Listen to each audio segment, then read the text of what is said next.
You're listening to a Brawl Network production. This is a podcast for the best fans in the NFL. Are you in the Mafia? Am I in the what? It's time for a Bills Brawl podcast. Second down and 7. Kelly with the time. Touchdown! Bill Brooks. Allen. Deep shot. Touchdown! On the line to Stephon Diggs. And Thurman breaking tackles at the 22. Inside the 10. Touchdown Buffalo.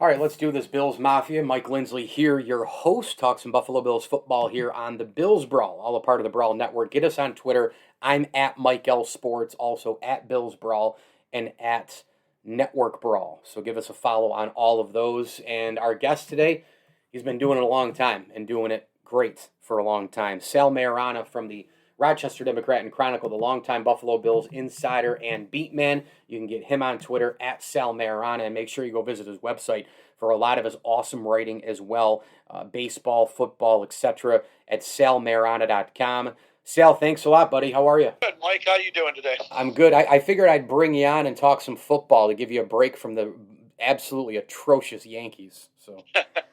Yeah, well, you and I are both suffering the same fate because they're just a miserable team to watch, and it's really frustrating because, you know, we have high expectations for the Yankees. That's why everyone yells at us because we yell about the Yankees, but it's because we have high expectations, and rightly so. And they've just so underwhelmed, really, for the last, 2 yees for sure.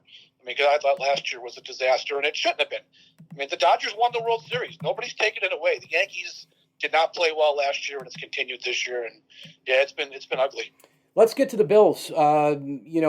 Schedule-wise, I think, Sal, that this is a nice blend of games, times, opponents. I'm not going to say it's easy because it's never easy in the NFL, but the schedule is a little bit easier than last year. You've got a couple of big stalwarts in Tennessee and KC. You got to go to Tampa, etc. But there's a good mix of the 1 o'clock and the prime time and all that. They get another Thanksgiving game. What's your overall assessment of this schedule? Yeah, I think it really sets up nicely for the Bills. I never pay attention to strength of schedule based on last year because we all know a million things change. That's the dumbest way to look at a schedule.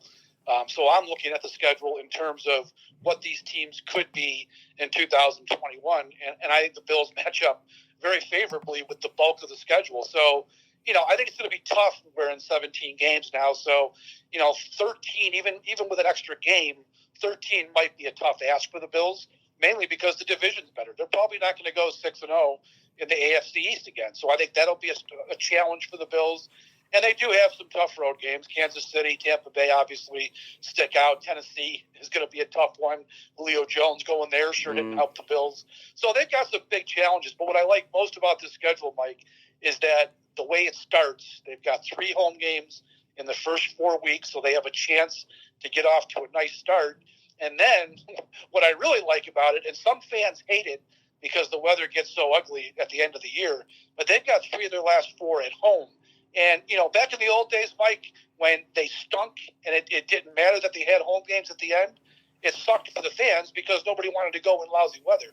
Now that they're a contender, having 3 of the last 4 at home when you could be going for a division title or more, that's a huge advantage for the Bills. So it really, like I said, I think the NFL did them some big favors. No question, and that's such an awesome point that you made because, look, nobody wants to go into Buffalo as long as they're good in the wintertime. There's no doubt. But if they're bad and you're playing in front of 35,000 fans and more than half the people don't even show up, there's no home field advantage. There's no emotion. There's nothing to play for, and it could really form into something at the end of the year. I'm with you.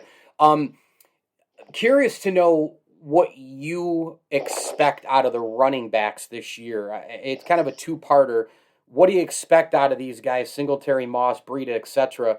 And how much do you think they need to run the ball this year compared to last if they're going to, hope to go as deep as we've talked about, what the expectations are?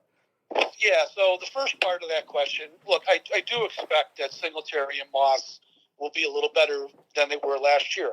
And it goes hand in hand, I think, with the offensive line. I've said this since the middle of last year when they were struggling to run the ball. The problem with the run game was always the offensive line. I mean, they did a pretty good job in pass protection last year. Obviously, Allen helps a lot with his mobility.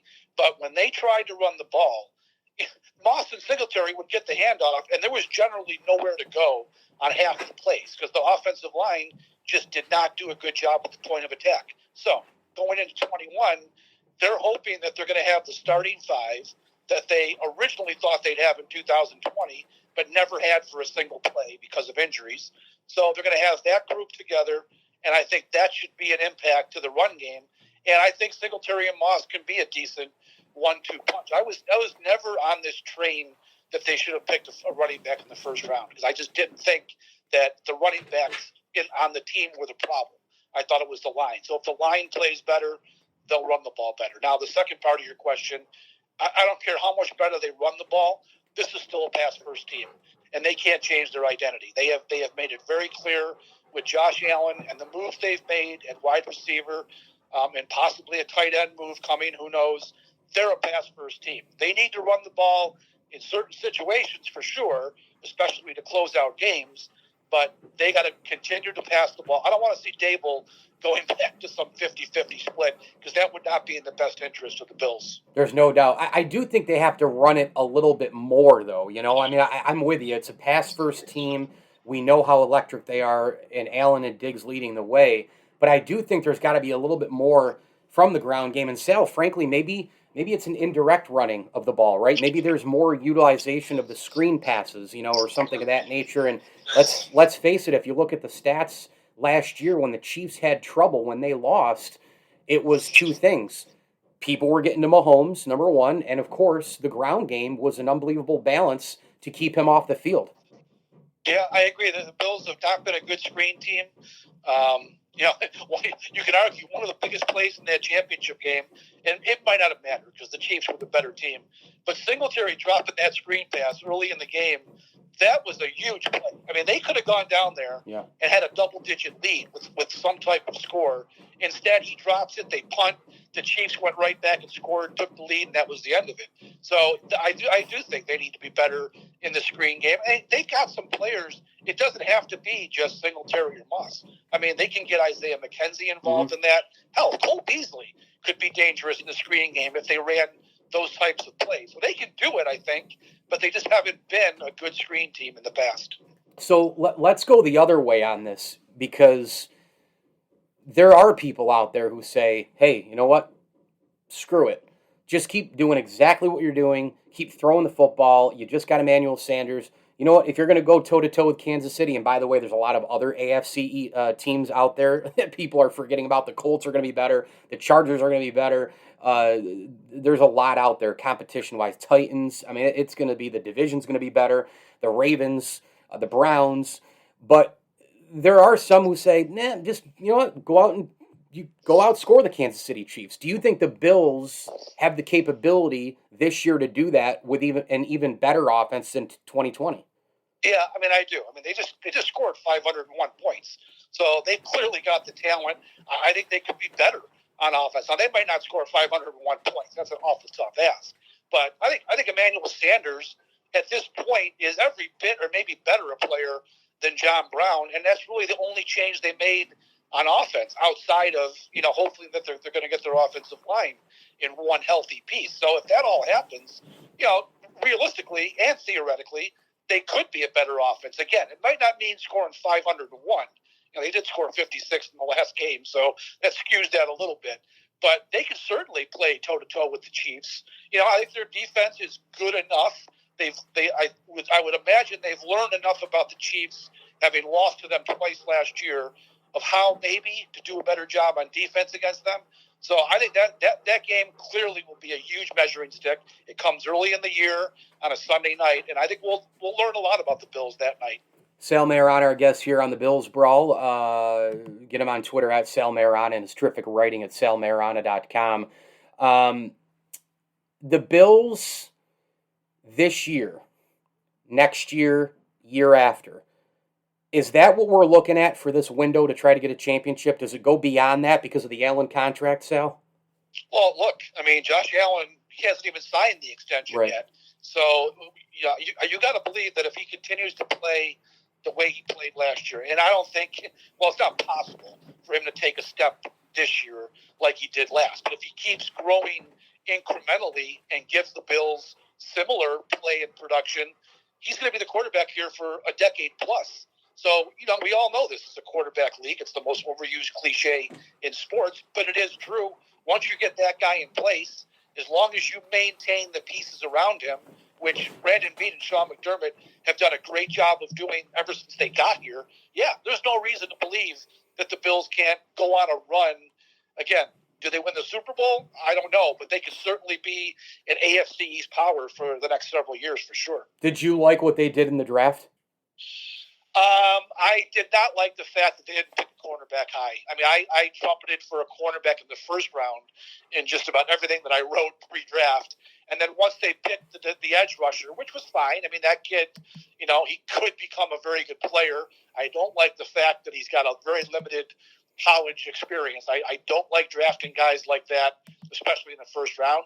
But then when they came back and took the second edge rusher as opposed to some cornerbacks who I thought were available and I thought would have been pretty good fits, I was questioning that. And then they ended up not taking a cornerback until the sixth round. So overall, again, we'll see. Drafts are tough to judge here in May. But, if it improves the pass rush, the defense certainly needed that. I just really wonder about that cornerback position. And in fact, I'm writing a story today. They freed up some money last week with Stephon Diggs' contract, and all the speculation seems to be that, they're going to go make the Zach Ertz trade now. If I'm the Bills, I would use that money and go sign a free agent cornerback, a veteran free agent, because that's a position that worries me a bit. Would you take a shot at Richard Sherman?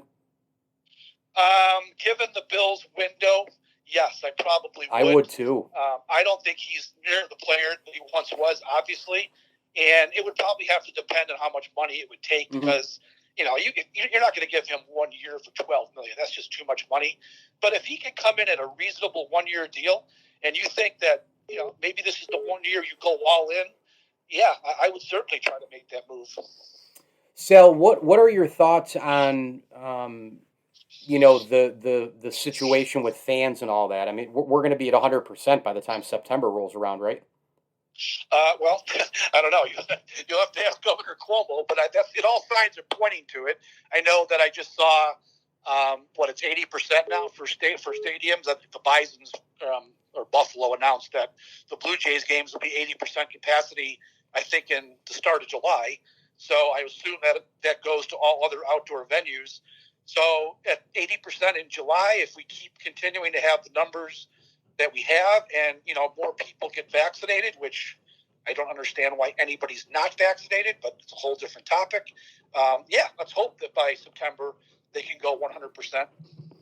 And at home, do you think it'll provide more pressure with the fans? I mean, I know they're going to welcome it, obviously. I mean, it's the home field advantage is a huge thing, but this team went 13-3 with nobody in the stands until playoffs. I mean, they thrived on that. I'm just kind of wondering how the pressure is going to fall into it with packed houses all of a sudden. Well, I don't think there's going to be any pressure on the Bills, really either away or at home.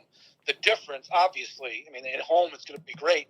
The difference will be going on the road. I mean, they did not have, no team had to contend with crowd noise last year, and that makes a huge, huge difference. I mean, you could say that Josh Allen, part of the reason why he was so successful is that he never had to deal with crowd noise. They could make any audible they wanted at the line on the road, which usually you're not able to do. So I think that certainly had an impact, and they're going to have to prove, they've been playing in front of crowds their whole life, most of these guys, so it shouldn't be a huge deal. But it certainly was an advantage last year going on the road and not having to deal with crowd noise. So that'll be what I'm looking for. At Sal Maiorana on Twitter, the terrific Rochester Democrat and Chronicle Bills insider and beat man. A couple more for you, Sal. What should we think at this point about Tremaine Edmonds? Yeah, that's a good question, Mike. I guess because he was a mid-first round pick like he was, and he came in with so much fanfare, I guess, because he was so young, such a unique athlete for that position. We've probably had really high expectations for him, but you know what? He's a mid-first round pick. There should be high expectations, and I don't think he has fulfilled those. Now, he's been a good player for them. He's generally been available. There's only been a few games where he's missed because of injury, so he usually goes out there and does the job. But I just think that him, the other guy too, is Ed Oliver. Those two guys, I think, have underwhelmed as first-round picks. They need to get more impact plays from those two guys because those are pretty big positions. I mean, defensive tackle, where Oliver plays, they said that he was going to be a guy who could push the pocket, and that was going to open things up for everybody else up front. That really hasn't happened. Their pass rush has been mediocre at best the 2 years he's been with the Bills. And then Edmonds, like I said, I think he's got one interception. He's never recovered a fumble, I think, in his career. It's either that or he hasn't forced one or the other. He just doesn't make impactful plays. And at that position, when you're in the middle of all the chaos, you're supposed to be making plays that can alter games. He hasn't done it. Give me your breakout offensive player. Give me your breakout defensive player in 2021. Offensive player, I think I'll go with Zach Moss. The injury slowed him down last year, early in the year, and then he got hurt, obviously, in the playoff game and missed the rest of the postseason. So I'm looking for him to be an upgrade over Singletary. I think he's the better player overall. So if they can get him on track, I think by the end of the year, he will probably have more snaps than Singletary. So I'll say him on offense. On defense, the guy I just mentioned, Oliver. I think Oliver, Jermaine Edmonds, I think is who he's going to be. I'm not sure that we're going to get much more from him, but I think Ed Oliver, there's still more in there to tap into, and I think the Bills have got to have him be better than he's been. So let's hope that, Oliver can step up and be. He's the number 9 overall pick, Mike. I mean, you need more from that guy than what he's given them so far. I couldn't agree more. I think he could be such a key piece. I mean, if he takes a step forward with the depth they've got and the versatility and the studs on that line, and then bringing Milano back, assuming guys can stay healthy. One of those guys up front is also Star Lotulelei, a defensive tackle who sat out last year. A more rested Star, is that a better Star, do you think? I really can't answer that. I wasn't all that impressed by Lotulelei the first couple of years he was here. Yeah, he's underwhelmed too. Yeah. Yes, he's underwhelmed. Now, again, his position is very difficult. You're never going to get stats there, and McDermott makes that point all the time. So I understand that. But for the salary they paid him, again, I needed more from him than what they gave or what he gave. And now he's been out for a year. He's on the wrong side of 30. I don't know that you can really count on him to be an impact player this year. So he'll be an interesting one to watch for sure, but I'm not holding out too much expectation that he's going to be the big difference in the run defense. Last year it was so abnormal. No OTAs, no rookie camp, so everything's over Zoom. Guys, Diggs and Allen are basically meeting over video games. So they didn't have all this stuff that they have now. Do you think that the OTAs and all these little practices and all this team bonding, do you think that helps the Bills more? Can it help them? Last year it seemed like they had the chemistry was unbelievable between these guys. Will OTAs help that even more? Mike, I point to it's kind of what you just said. They went 13-3 without all this crap. Right. So what do I wouldn't say that anybody could ask for anything more out of the Bills last year. That was a joyride from start to finish, and yeah, it went splat at the end. But guess what? The end was the AFC Championship game. Yeah. So, all that missed time didn't mean anything to the Bills. So these coaches can talk all they want about the importance of underwear Olympics and, touch football in May and June. It's ridiculous to me. Mm-hmm. And the players, not only the Bills, but teams across the league, proved that they didn't need all that crap in the offseason. I thought the football last year looked exactly like the football we've seen all our lives. Nothing changed. No doubt at all. And then what was really, I thought it was hilarious when injuries started to happen. I'm like, yeah, it's the NFL. It's football. Like every year there's injuries, and they try to make it more than it really was, of course, because of no practices. What's training camp look like? Where is it? Are you going? Are you going to cover this? We don't. Well, actually, they just sent a thing right now, Mike, and we're literally in real time on this podcast. I am going to try to read this as I talk to you. They just sent a statement about training camp. Okay. Like 3 minutes ago, and it is going to be in Buffalo. We're not going to be in Rochester. It is. Okay. Yep. That sucks for you. Yeah, it does. But quite frankly, Mike, I don't think we're going to have in-person interviews again. We're not going to be able to go up to a guy and talk to him. So it's not even going to matter. I mean, until we get the access to go up to a guy and talk to him, I might as well just sit at home and wait for the Zoom calls to come in. Really. I mean, it just doesn't make any sense. Yeah. So it's fine. All right, let's wrap with this. We talked some minutes back about the schedule. What game are you looking forward to the most? Yeah, I mean, like I said, the Kansas City game, because of what happened last year and because of who they are with the quarterback they have, that's going to be a huge game for the Bills. That'll be a national TV Sunday nighter. It'll get a huge audience, I'm sure. It's a statement game for the Bills. And, everyone will point to the Brady game against the Bucs in December. But, hey, it's an NFC game. By then, maybe it's a very important game in terms of the standings, but it's an NFC game. So the game against Kansas City, to me, is the biggest one on their schedule. And if they can win that, they could set the precedent for what might come for the rest of the year. And by the way, man, that bye comes early in Week 7, huh? Jeez. Yeah, it is an early. Well, it is early. I think last year's, if I recall, was pretty late. Yeah. I don't remember off the top of my head. But well, it was a week after. It was a week after the Hail Mary play. All right. Yeah. So that's what, mid-November. 10 games in, maybe. Yeah. The thing with the early bye, for a team like Buffalo, if they plan to play into February, that's a lot of games in a row at the end of the year. So yeah, that could be a factor. But these things, like, quite honestly, the way these guys practice today, they're not getting their bodies beat in practice. It's a whole new world. So I don't think the bye is quite as important as it used to be. I mean, if you have a team beset by injuries when the bye comes, then it's great because you might get some extra time to get guys back. But the bye in the old days meant a whole lot more than it does in 2021. SalMaiorana.com, at Sal Maiorana on Twitter, and he's the outstanding Buffalo Bills insider and beat man, and of course the Sal Speak podcast is available, right, Sal, where podcasts are found, so people can download that? Yeah, it's there, but I haven't really done anything with it for 6 months. I've kind of gotten away from it. All right, well, we look forward to more episodes down the line, and thanks for coming on, my man. All right, Mike.